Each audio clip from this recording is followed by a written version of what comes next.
are weird about what is infertility and how the people nowadays is suffering with the infertility. So many people are suffering with the infertility. Even अगर आप अपनी OPDs में भी देखते हो, so nowadays the people are suffering with the infertility. General आप ना OPDs में भी देखते हो, so इसका एक quantity of the flow ना बहुत ज़्यादा increase हो रहा है.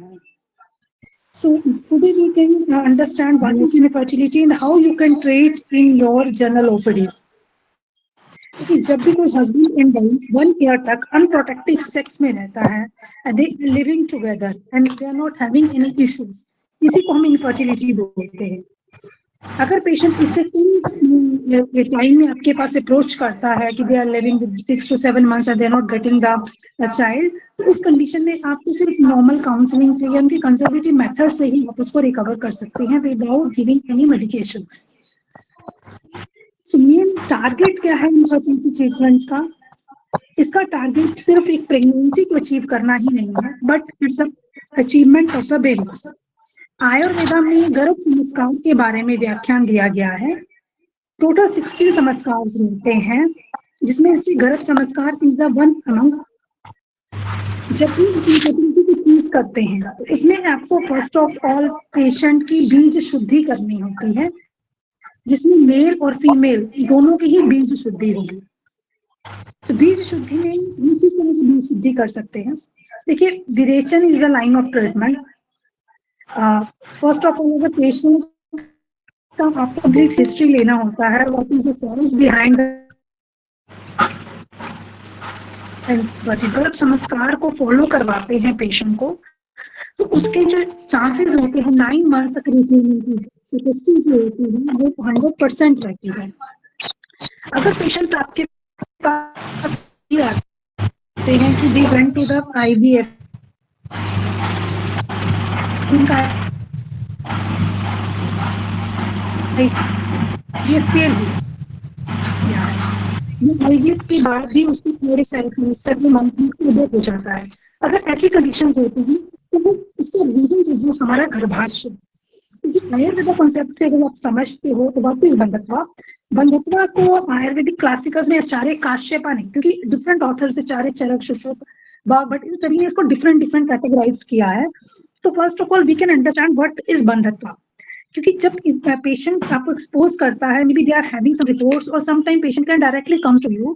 सो बंधत्वा में हम फर्स्ट ऑफ ऑल देखेंगे वो एब्सोल्यूट स्टेरिलिटी में है, या उस पेशेंट को वो बंधित्व में कंजेनिटल एब्नॉर्मलिटीज भी हो सकती हैं, कंप्लीट बंधित्वा भी हो सकता है उसको, या सेकंड टाइप ऑफ बंधित्वा को अप्रजा माना गया है. अगर patient is dealing with the primary infertility या उसको सेकेंडरी इनफर्टिलिटी को वो डील कर रहा है, so उसके according we have to plan the treatment for that. गर्भिणी बंधियों क्या है? Recurrent pregnancy loss. पेशेंट का रिकरेंट प्रेगनेंसी लॉस होता है. समटाइम अबॉर्शन जो है वो सेकेंड या थर्ड मंथ्स में अबॉर्ट कर जाती है पेशेंट. रिकरेंट अबॉर्शंस हो जाते हैं, जिसकी वजह से वो रिटेन अपनी प्रेगनेंसी को नहीं कर पाती. बिकॉज अगर जो हमारा गर्भाशय होता है, इट इज द स्थान ऑफ रक्त और वो मांस का स्थान है. अगर वहाँ ये भी मेंशन किया है, गर्भाशय से स्थान ऑफ कफ धातु, जहाँ पे कफ का संचय रहता है. अगर किसी भी पेशेंट में रिकरेंट अबॉर्शन की कंडीशंस आ रही हैं, तो उसमें सबसे पहले हमें गर्भाशय का शोधन करना है और उसको इतना स्ट्रेंथफुल बनाना है सो दे कैन रिटेन, कि वो जाइगोट को प्रॉपर रिटेन कर सके एंडोमेट्रियम की लेयर पे. नेक्स्ट एक तरफ की जो बंधत्व रहता है, दैट इज मृत रक्तस्राव. मृत रक्तस्राव में क्या है? Still birth. समटाइम पेशेंट को आयु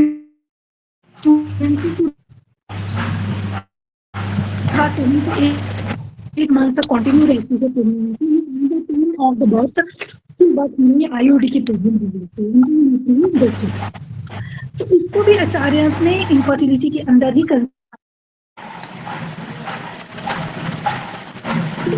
और the perinatal death. At the time of the birth, perinatal death हो जाती है. This is also comes under the infertility. So infertility में सिंपल एक प्राइमरी इनफर्टिलिटी, सेकेंडरी इनफर्टिलिटी को ही नहीं ट्रीट करते. Sorry to interrupt you, ma'am. The lady who's having a multiple problem. Hello. Hello. Yes. Ma'am बहुत noise disturbance है, आप please सभी से रिक्वेस्ट करें कि वो अपना स्पीकर ऑफ रखें। Yes yes. हाँ मैम, नॉइज डिस्टरबेंस बहुत ज्यादा है। ओके। सभी अपनी वॉइस बंद रखेंगे होस्ट अनटिल अनलेस प्लीज, कि जेरी जी ये सबकी सबकी माइक्स को ऑफ कर दीजिए except my. Yes ma'am, wait for 1 minute, I told. Mister Jerry, ये सबके माइक्स आप एक बार कर दीजिए। Okay, so now my screen is visible to you. Yes, ma'am, it's visible. Okay, okay. So according to this, जब when you're going to आप common OPD में प्लान करते हैं या फिर आप infertility को treat कर रहे हैं already, if you want to start with the infertility treatments, so you have to choose all the parameters. आपको गर्भ संस्कार को भी समझना चाहिए और उसके according ही अपने patients को treat करना चाहिए, because जो positive factors आते हैं according to the acharyas ने जो mention किए हैं, there is a main four factors for the female fertility. We can assess that just like अगर आपको एक if you want to plant, अगर आपको soil में कुछ भी plant करना है तो उसके लिए सबसे पहले आपको सॉइल को क्लियर करना पड़ता है, उसमें पेस्टिसाइड्स कुछ ऐड करने पड़ते हैं, वाटर की क्वांटिटी को इंक्रीज करना पड़ता है, and you have to take a good quality of the sperm, then only the plant will grow. तो similar like that Acharya Sushruta ने भी इन चीजों को मेंशन किया है। When you are dealing with the fertility, first of all आपको ऋतु को समझना है, that is a time period. What is the time period of fertilization? I think you all are aware about the ovulation period. First counselling में आपको patient को ovulation के बारे में बताना चाहिए। आचार्य सुश्रुत ने 12th रात्रि को ओव्यूलेशन के अकॉर्डिंग कंसीडर किया है। सो मेन जो टाइम पीरियड रहता है 12th डे से लेके 20th डे का जो टाइम पीरियड रहता है, ये ओव्यूलेशन पीरियड रहता है। इसमें भी आचार्यस ने ओड और इवन के नंबर्स के बारे में व्याख्यान दिया है। अगर फीमेल ओड और इवन को जैसे 12th day, 14th day, 16th day, in times पे अगर आप कंसेप्शनल के रेट को इंक्रीज करते हैं, that will help to increase the fertility की, इनको इंक्रीज करता है वो आपकी। नेक्स्ट इज द क्षेत्रा। क्षेत्रा को कंसीडर किया गया है यूट्रस या एंडोमेट्रियम। ठीक है, समटाइम पेशेंट आता है जिसको यूट्राइन फाइब्रॉइड है या एंडोमेट्राइटिस है, सर्विसाइटिस है। सो इन सब कंडीशंस में क्या रहता है कि हमें पहले उसके क्षेत्र को, दैट इज द यूट्रस को हमें स्ट्रेंथनिंग देना होता है। तो यूट्रस को हम स्ट्रेंथनिंग कैसे दे सकते हैं? With the help of vaginal पिचू, वेजाइनल डूशिंग, या उसको उत्तर बस्ती के माध्यम से हम उसके यूट्रस को स्ट्रेंथनिंग कर सकते हैं।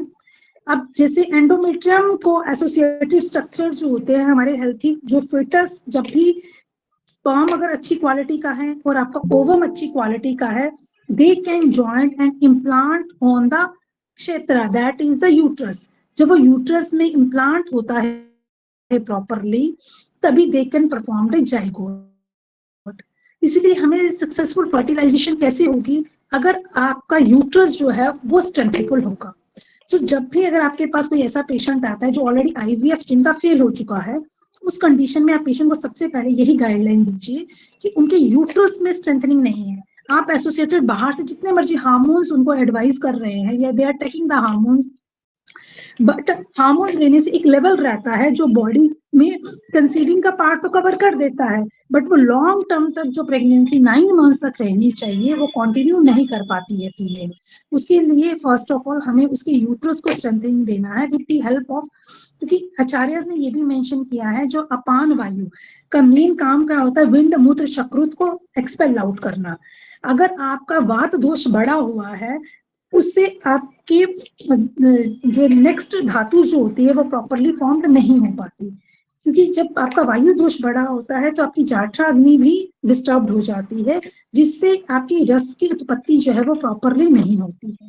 And we all know that कि रसा, रक्त, मांस, मेद, अस्थि, मज्जन, शुक्र। शुक्र इज द लाल धातु। शुक्र को इंक्रीज करने के लिए हमें पहले सबसे पहले जाठरा अग्नि पे ही पेशेंट के काम करना है। नेक्स्ट थर्ड फैक्टर को जो कंसीडर किया गया है दैट इज द अम्बु। अम्बु को यहाँ पे रिजेंबल किया गया है nutrition and the blood circulation of the uterus, that is a proper hormones development. इसके लिए आप पेशेंट को शिरोधारा अगर एडवाइस करते हो या पेशेंट की साइकोलॉजी को समझते हो, पेशेंट को कि इस लेवल को समझते हो कि पेशेंट इज डूइंग गुड और नॉट, तो उसके according we can plan. Next is a बीज। बीज is the described health ovum and sperm. So बीज की कंडीशन में क्या होता है कि पेशेंट को हमें उसको प्रॉपरली डिस्क्राइब करना है, जैसे ओवम उसकी अच्छी क्वालिटी का हो और स्पर्म भी उसकी अच्छी क्वालिटी का है, then only they can attain the good zygote. ठीक है, स्पर्म जो होता है फर्स्ट विजिट पे जब भी आप मेल का स्पर्म काउंट करवाते हो तो उसमें आपकी क्वांटिटी देखनी है, क्वालिटी ऑफ द स्पर्म देखना है, एक्टिव मिच्योर स्पर्म कितने हैं। समटाइम क्या होता है कि अगर स्पर्म की क्वांटिटी तो गुड है but the quality of the sperm जो है वो अच्छे नहीं है। इसके लिए अगर कोई भी पेशेंट है मेल, वो सिगरेट स्मोकर है या ड्रिंक ज्यादा करता है या किसी भी केमिकल को एक्सपोज करता है, तो उस कंडीशन में उसकी स्पर्म की जो क्वांटिटी होती है वो धीरे धीरे डैमेज होना शुरू हो जाती है।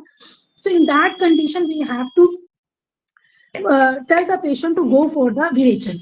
देखिए विरेचन के जो ट्रीटमेंट्स होते हैं इसको आप सद्यो विरेचन में भी प्लान कर सकते हैं और क्लासिकल विरेचन में भी प्लान कर सकते हैं, इसको मृदु विरेचन में भी प्लान कर सकते हो आप। तो ये डिपेंड कि पेशेंट कितना पेशेंट की जो आप हिस्ट्री लेंगे उसमें पेशेंट का वर्किंग शेड्यूल क्या है, वो कोई नाइट ड्यूटीज तो नहीं करता है। समटाइम क्या है कि कुछ लोग आईटी में वर्क करते हैं, कुछ उनका से हेल्थ में ही भी है, नर्सिंग स्टाफ है, so they are used to get up in the night. उससे क्या है वायु का उनका एग्रीवेशन होना शुरू हो जाता है। अगर बात प्रकोपावस्था में आता है तो उसे स्पर्म का क्वालिटी और ओवम की क्वालिटी जो है वो दोनों ही डैमेज होती है। सो बिफोर कंसीविंग हमें मेल और फीमेल दोनों को ही क्लासिकल विरेचन और क्लासिकल पंचकर्म के अकॉर्डिंग ट्रीटमेंट प्लान करना चाहिए। मैं विरेचन को बार बार फोकस इसलिए कर रही हूँ, विदाउट गिविंग द वमन you should do for the विरेचन, क्योंकि विरेचन में क्या है दोषास का निवारण हम डाउनवर्ड डायरेक्शन में करते हैं और वमन में कफ को उत्क्लेशन के लिए वमन करवाया जाता है। सो ऐसा भी बुक्स में मेंशन है, फर्स्ट अगर आप पंचकर्म करना चाहते हो तो पहले वमन करिए, फिर विरेचन, फिर बस्ती को करिए। बट ऐसा नहीं है, आप डायरेक्टली भी विरेचन के लिए पेशेंट को प्लान कर सकते हो, जो हम रेगुलर प्रैक्टिस में करते हैं। हम अपने पेशेंट्स को रेगुलर फर्स्ट विजिट पे ही हम उसको एक्सप्लेन करते हैं सब चीज़ों को, एंड उसके पूरे इन्वेस्टिगेशंस देख के उसके डायग्नोसिस को समझ के we can plan for the विरेचन ट्रीटमेंट। सो विरेचन के लिए आपको फर्स्ट ऑफ ऑल दीपन पाचन 7 डेज स्टार्ट करना है, घृतपान देना है। उसके बाद अपने विरेचनीय द्रव्यास में आप त्रिवृत अवलेहा को ले सकते हो, अमलतास के गुद्दे को ले सकते हो, एरेंडॉयल को ले सकते हो, स्नेहन युक्त विरेचन भी दे सकते हो, रूक्षण विरेचन भी दिया जा सकता है। बट अगर आपको स्पर्म की क्वांटिटी को इंक्रीज करना है तो आपको स्नेहन युक्त विरेचन ही देना चाहिए। इसके बाद आपको लगातार पेशेंट को मृदु विरेचन द्रव्यास पे रखना चाहिए। सो फर्स्ट हम फोकस करते हैं कि पॉजिटिव फैक्टर्स क्या क्या हो सकते हैं। देखिए इन चारों ही फैक्टर्स को हमें ऋतु क्षेत्र अंबु बीज को चारों ही फैक्टर्स पे काम करना है। इसके बाद patient comes to your OPD, उसको क्या क्या डिजीजेस हो सकते हैं, क्यों उसको इनफर्टिलिटी का क्या पॉजिटिव फैक्टर्स हो सकता है, मे बी ये गायनोकोलॉजिकल डिसऑर्डर।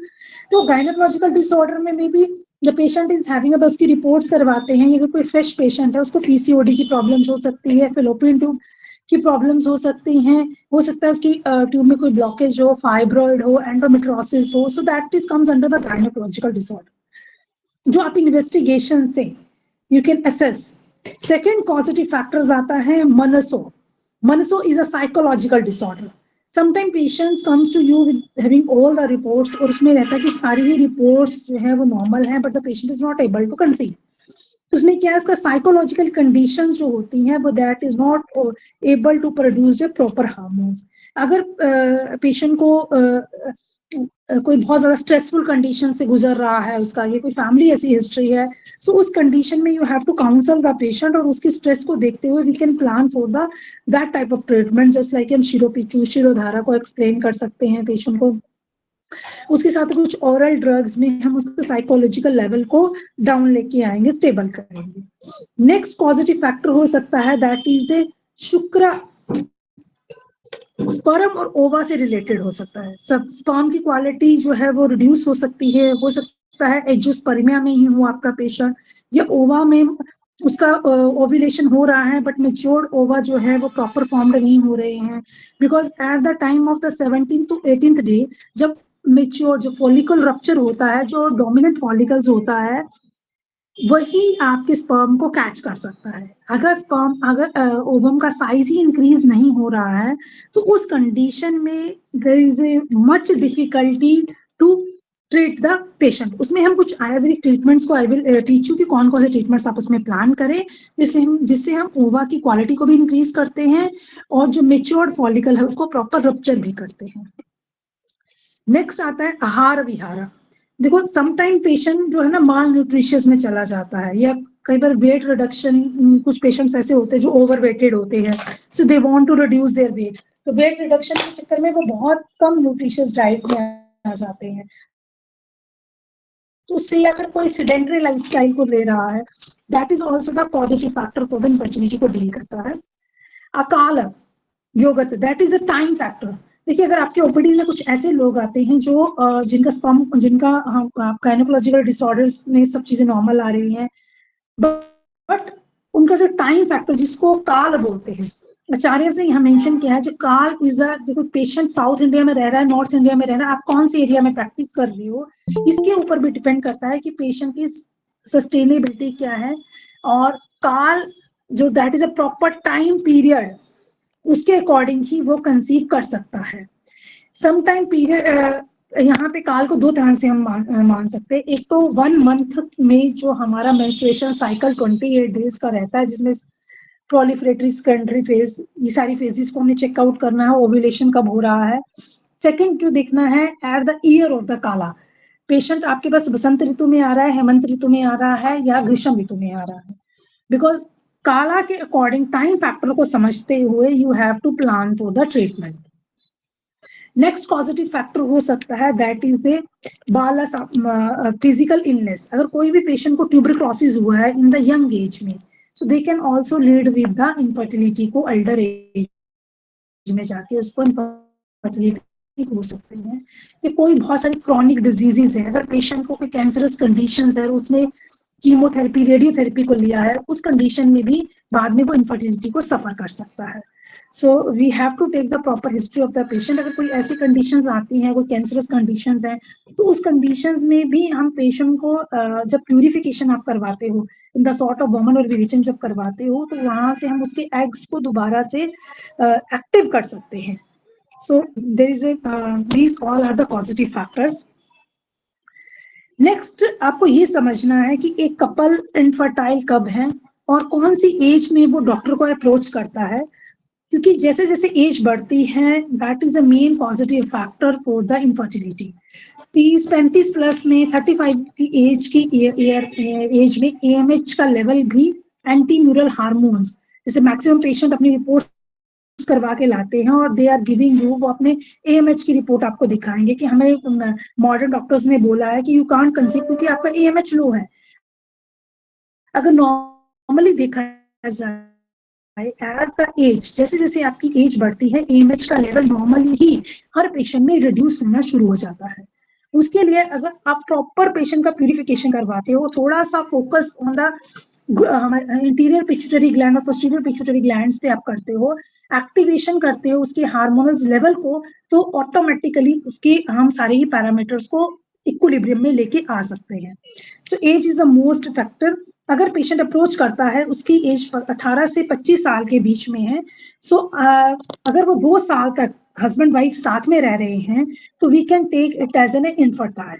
2 इयर्स के बीच में अगर कोई अप्रोच कर रहा है तो नॉर्मली आप उसकी काउंसलिंग करें, उसको बेसिक मेडिसिन दीपन पाचन दे के या उसकी बॉडी में जो भी दोषास एग्रीवेटेड है उसको स्टेबल करेंगे तो वो they can easily conceive. But अगर पेशेंट की एज 25 टू 35 ईयर्स के बीच में है और उसमें 1 ईयर तक we can wait, otherwise patient को डायरेक्टली किसी भी इनफर्टिलिटी सेंटर पे जाकर डॉक्टर्स को अप्रोच करना चाहिए। और बीइंग एज अ डॉक्टर्स हमें भी 1 ईयर तक अगर पेशेंट कंसीव नहीं कर पा रहा है उसके बाद we can plan for the treatment. और अगर पेशेंट की एज 35 ईयर से ज्यादा है, सो टिल 6 मंथ्स तक के बाद ही we can plan for the treatment. इसमें आप सिंपल फिजिकली टेस्ट करवा सकते हैं। फर्स्ट टेस्ट जो है USG, you can plan for the patient.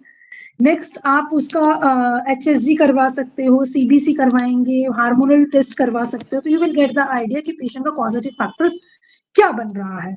अगर उसका यूएसजी में कोई फाइंडिंग्स आती है, then you have to treat. अगर फाइब्रॉइड आ रहा है, पीसीओडी आ रहा है, सो उसके according you can plan for the Ayurvedic medicine, और आप क्लींजिंग प्रोसीजर्स को अडेप्ट कर सकते हो।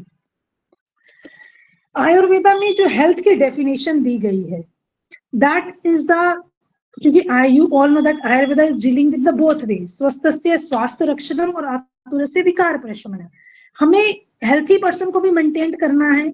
कोई पेशेंट ऐसा है जो फर्टाइल तो होता है बट रिपीटेडली उसका एबॉर्शन होता है, तो उस कंडीशन में हमें से गर्भ संस्कार के मैकेनिज्म को अप्रोच करेगा तो दे कैन कंसीव।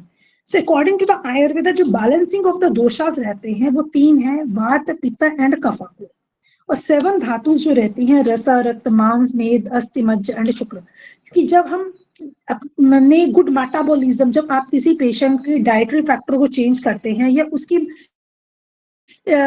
खाने में हम दीप,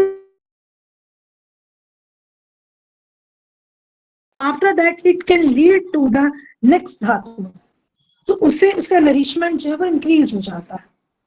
नेक्स्ट हमें उसकी बैलेंसिंग ऑफ द मला, उसके जो पैरामीटर्स होते हैं उसमें आपको पेशेंट के मल को, वेस्ट प्रोडक्ट को बैलेंस करना होता है, जिसमें normal excretion, waste of the product from the proper digestion and the metabolism. अगर किसी पेशेंट कोस्ट जो है क्रूर कोस्ट ही है, और तो वो कॉमन है कि वो वात प्रकृति है। हो सकता है किसी पेशेंट को मोशन बार बार आता है और वो आईबीएस का पेशेंट है एंड द मेल है और वो कंसीव नहीं कर पा रहा है। उस कंडीशन में आप डायरेक्ट ना तो उसको शुक्रवर्धक द्रव्य दोगे, ना शुक्र जनन, ना शुक्र, आपने फर्स्ट ऑफ ऑल उसका आईबीएस वाला जो पार्ट है उसको संग्रहणी, जो बार बार जो लूज मोशन हो रहे हैं उस पार्ट को जब हम क्लियर करते हो और good quality of the enzymes आप उसको प्रोवाइड करते हैं, तो ऑटोमेटिकली उनकी जो स्पर्म की क्वालिटी और क्वांटिटी होती है वो इंक्रीज होना शुरू हो जाते हैं। सो यहाँ पे हमें मला को, कोस्ट को फोकस करना होता है पेशेंट का। अगर पेशेंट का कोस्ट जो है वो मृदु कोष्ठी है तो उसमें सबसे पहले कुछ स्तंभन द्रव्य देकर उसको नॉर्मलाइज करिए, और अगर क्रूर कोष्ठी है तो आप पहले लेक्सेटिव देके उसे, उसकी बॉडी को जितना भी है उसको रेगुलर डिटॉक्सिफिकेशन, रेगुलर हम उसका शोधन चिकित्सा की तरफ उसको लेके जाएंगे। नेक्स्ट, पेशेंट को जो हमें कंटेंट देना है उसकी मानसिक शांति, हमें एडवाइस करना है पेशेंट को कि दे कैन मेंटली और फिजिकली, जिसके लिए हम मंत्र चिकित्सा है। आयुर्वेद में बहुत ऐसे मंत्रार्थ का व्याख्या किया गया है, रावण संहिता में बहुत सारे मंत्रार्थ को दिए हैं। Eight the last day, third day हम समझेंगे कौन कौन से मंत्रार्थ को आप पेशेंट को एडवाइस कर सकते हो, किन मंत्रार्थ का रेगुलर उच्चारण करने से patient can mentally and physically satisfied. Because infertility का एक सबसे बड़ा पॉजिटिव फैक्टर ये भी है जो सोसाइटी क्रिएट कर देती है। किसी को भी अगर बच्चा नहीं होता, it is a very common procedure कि उसकी जो फैमिली है या उसकी जो सोसाइटी में they are giving not treating her as a in a good manner. तो उसमें क्या होता है, उसका स्ट्रेस लेवल जो है वो पेशेंट का धीरे धीरे बहुत ज्यादा इंक्रीज हो जाता है। अगर पेशेंट स्ट्रेस में आके भी अपना रिलेशन बिल्ड करती है, इंटरकोर्स करती है, तो फिर वो कंसीव नहीं कर पाएगी, बिकॉज उसके हार्मोन्स की जो सिक्रीशंस होगी वो उसको हिडन कर देगी। तो इसलिए हमें पेशेंट के मेंटल लेवल पे काम करके उसको हैप्पी मूड देना है। उसको बहुत सारे मंत्रास के म्यूजिक थेरेपी जो गर्भ संस्कार में हम करवाते हैं, music therapy, chanting of the mantras, diet factor, yoga therapies, yoga में मेडिटेशन है जिससे हम उसके माइंड को बैलेंस कर सकते हैं। Next is the formation of the धातुज and tissues. देखो धातुज की फॉर्मेशन कैसे होती हैं, जो हमारा रेगुलर पेशेंट फूड कंज्यूम करता है। आप जो भी खाने में चीजें लेते हो उसके ऊपर डिपेंड करता है आपकी खाने में कितना प्रोटीन गया है, कितना कार्बोहाइड्रेट, कितना विटामिन है। इसके लिए स्पेसिफिक डाइट चार्ट है इनफर्टिलिटी के पेशेंट्स के लिए, you have to focus on that. आपको उसी डाइट के अकॉर्डिंग पेशेंट्स को प्लान करना होता है। जैसे कुछ डाइट्स है, द्राक्षा है, सिंघाड़ा है, षष्टिकशाली है, मखाने हैं, so these all are having a good quality of nutrition value. इसको आप पेशेंट की डाइट में इंक्रीज कर सकते हैं। Next is the formation of the रस धातु, बिकॉज अगर पेशेंट का मेटाबॉलिज्म सही होगा, अगर आप उसको दीपन के लिए सौंफ, शतपुष्पा को एडवाइस करते हो, शतपुष्पा इज ऑल्सो ए ड्रग जो पाचन भी करता है और सेकेंडरी ये इनफर्टाइल पेशेंट्स में दिया जा सकता है। पलाश के पत्तों का रस रेगुलर पेशेंट्स को पिलाया जा सकता है, या पलाश का धूम दिया जाता है, जिससे पेशेंट को बहुत ही अच्छे रिजल्ट्स मिलते हैं। सो अगर फूड का कंजम्पशन हमें देखना है तो उसमें हम त्रिकटु चूर्ण को ऐड कर सकते हैं, पंचकोल चूर्ण को ऐड कर सकते हैं to increase the digestive fire of the patient.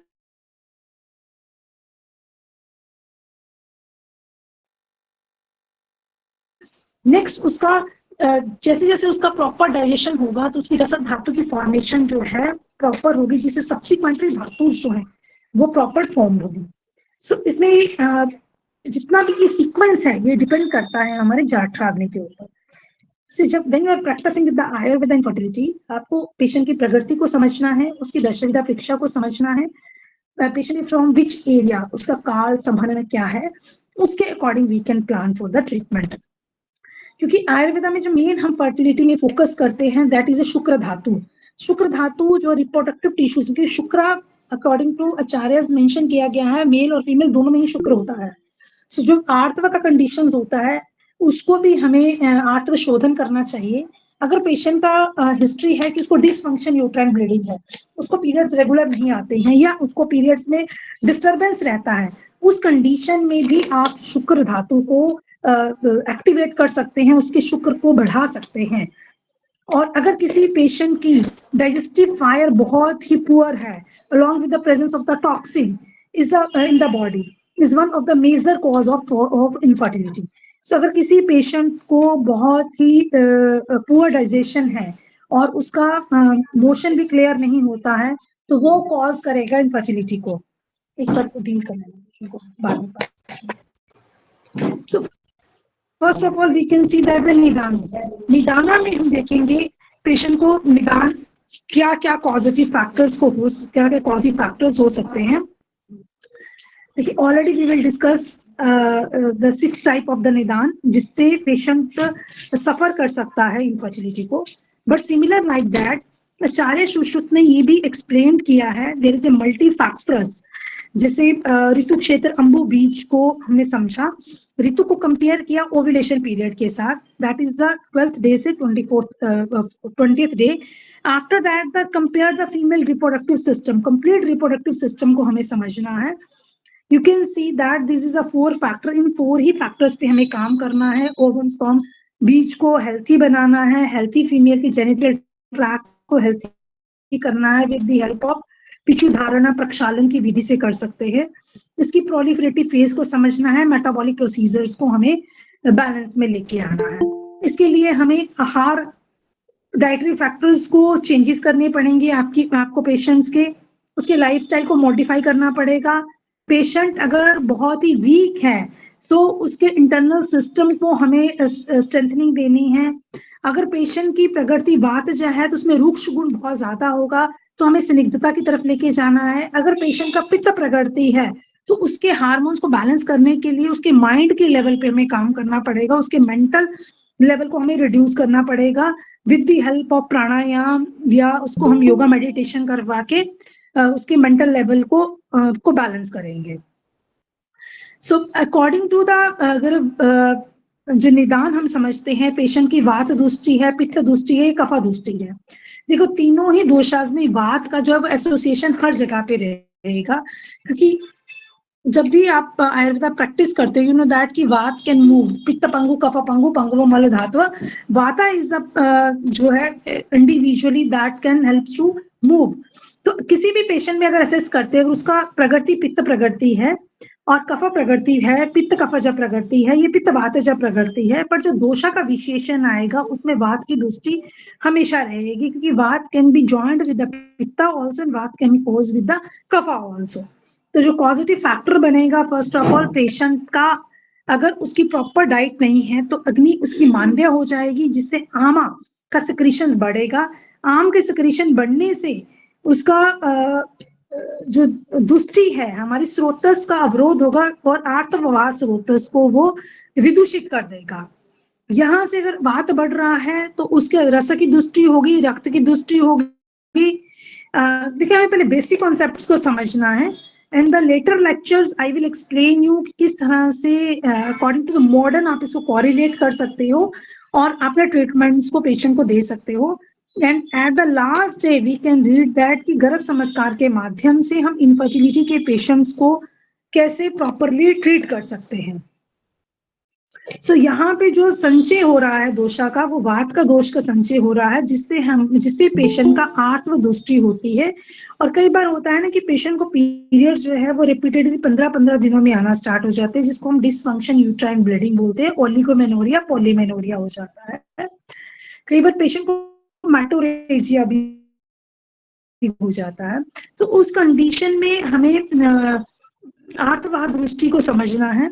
So we can plan for the, हम जो उसके मेडिसिनल को प्लान करते हैं, उसमें दशमूलारिष्ट या कुछ वात शामक ऐसे द्रव्य को प्लान कर सकते हैं जो दृष्टि को इंक्रीज ना होने दे।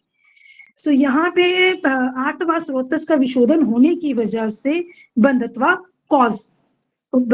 लीड करता है पेशेंट को, या पेशेंट की प्यूबर्टी को भी अगर हम देखते हैं, आजकल बच्चों में पीरियड जो है वो बहुत जल्दी 11-12 साल, पहले 12 से 13 साल में आते, 13-14 साल में। नाउ दैट इज ओपीडी में भी कई बार पेशेंट्स आते हैं जिनको 10 से 12 साल के बीच में बच्चों को पीरियड्स आना शुरू हो जाते हैं, बिकॉज ये डिपेंड करता है उनके डाइटरी फैक्टर पे। अगर कुछ बच्चियां जो है वो बहुत ज्यादा फास्ट फूड लेती है, सीडेंटरी लाइफस्टाइल जीती हैं। सो आचार्य ने यहाँ पे ये भी मेंशन किया है कि इतनी जल्दी जो रजा का दर्शन है, जो आर्तव दर्शन हो जाता है, that is also become the positive factor in the older ages. क्योंकि क्या है, जैसे वायु आपका अल्डर यंग एज में क्यों आर्तव दर्शन होता है, बिकॉज वायु दोष का प्रकोपा हो जाता है। सो यहाँ पे इटोलॉजिकली फैक्टर्स को अगर हम समझते हैं, फर्स्ट इज अ दोषा, जिसमें हमारा दोषा प्रेडोमिनेंट रहेगा, तीनों ही दोषा रहेंगे बट प्रेडोमिनेंट दोषा हमारा वात रहेगा। धातु में रसा और रक्त रहेगा, उपधातु में हमारा आर्तव रहेगा। स्रोतस अगर देते हैं तो आर्तवाह स्रोतस पे हमें काम करना है। स्रोतो दोस्ती जो है दैट इज ए संज्ञा है। इसके लिए अगर आप मेडिकल टर्मिनोलॉजी के अकॉर्डिंग आप पेशेंट का एक परफॉर्मा भी बनाते हो, जैसे विरेचन और वमन में बनाया जाता है, सो आप अपने प्रिस्क्रिप्शन पे भी इन सब चीजों को ऐड ऑन कर सकते हो। सो you can get the idea कि कौन सी धातु का क्षय हो रहा है, और हमारा जो मार्ग है ये अभ्यंतर रोग मार्ग है जिसमें गर्भाशय आता है, तो हमें कौन से लाइन ऑफ ट्रीटमेंट्स को पेशेंट को प्लान करना है। सो देखिए, प्रोग्नोसिस की तरफ अगर जाते हैं तो यहाँ पे आचार्य, अलग अलग आचार्य ने इसको मेंशन किया है। आचार्य चरक ने बताया है कि कॉन्जेनाइटल जितनी भी डिजीजेस हैं के कारण से अगर बंधत्वा हो रहा है, that is incurable.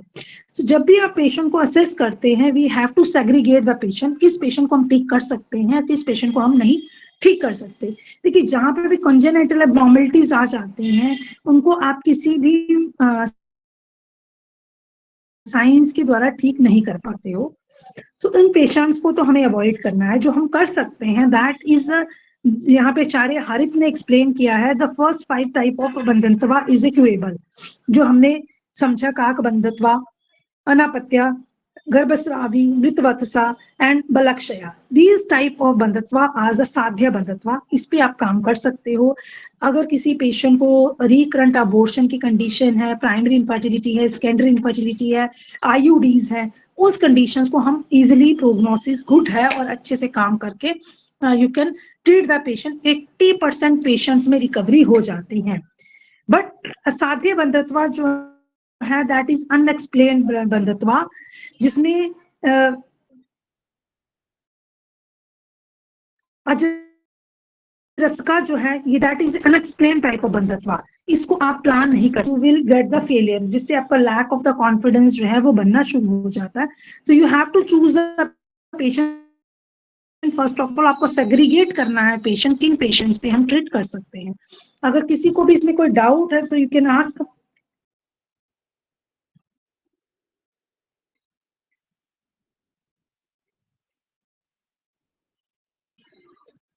If anybody is having any doubts, so you can ask.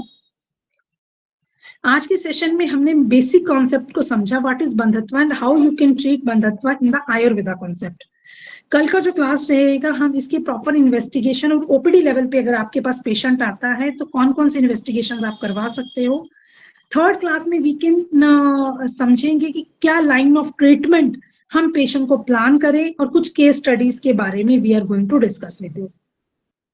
सो अगर आज के चैप्टर में किसी को भी कोई डाउट है, so they you can ask.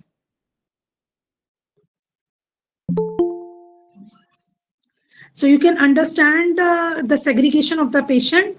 आपको मेन फोकस करना है उसकी बीज शुद्धि के ऊपर, जिसको आप विरेचन के माध्यम से कर सकते हो. एंड सेकेंड थिंग, अगर आप पेशेंट का पॉजिटिव फैक्टर्स को आप एनालिसिस करना है, और गर्भ संस्कार और इनफर्टिलिटी को बोथ वे से आप ट्रीट कर सकते हो. अगर आप अपनी जनरल प्रैक्टिस में भी इसको एनरोल्ड करना चाहते हो, if you are working with the Ayurveda practice और इनफर्टिलिटी के पेशेंट्स को ट्रीट कर रहे हो, ये करना चाहते हो नेक्स्ट में, so you can enrol all this parameters to your normal OPD. So thank you to all to join today's session. Tomorrow at the same. Yes, doctor. हाँ जी, कीर्ति जी बताइए. Ma'am good morning ma'am. Ma'am एक Very good morning. मैं ये पूछना चाह रही थी कि जैसे आपने वो बताया था कि जैसे 30-35 के बाद AMH लो हो जाता है, तो उसके लिए फिर हम मतलब उसके लिए हम क्या कर सकते हैं? जैसे किसी पेशेंट का बिल्कुल ट्रीटमेंट का पार्ट है. अभी हमने जी, जी. पॉजिटिव फैक्टर्स को समझा है. जी, जी, जी, ट्रीटमेंट जी, के जी. फैक्टर्स को हम डे आफ्टर टुमारो समझेंगे कि कौन कौन सा ट्रीटमेंट आप दे सकते हैं किस कंडीशंस में. ओके. फर्स्ट आपको एनालिसिस करना है पेशेंट को. हाँ जी, हाँ आई जी. Will explain you all the parameters. हाँ जी. Okay, okay, okay ma'am. Okay. So anybody else having any questions? So time is over, so we can leave the meeting. Thank you to all.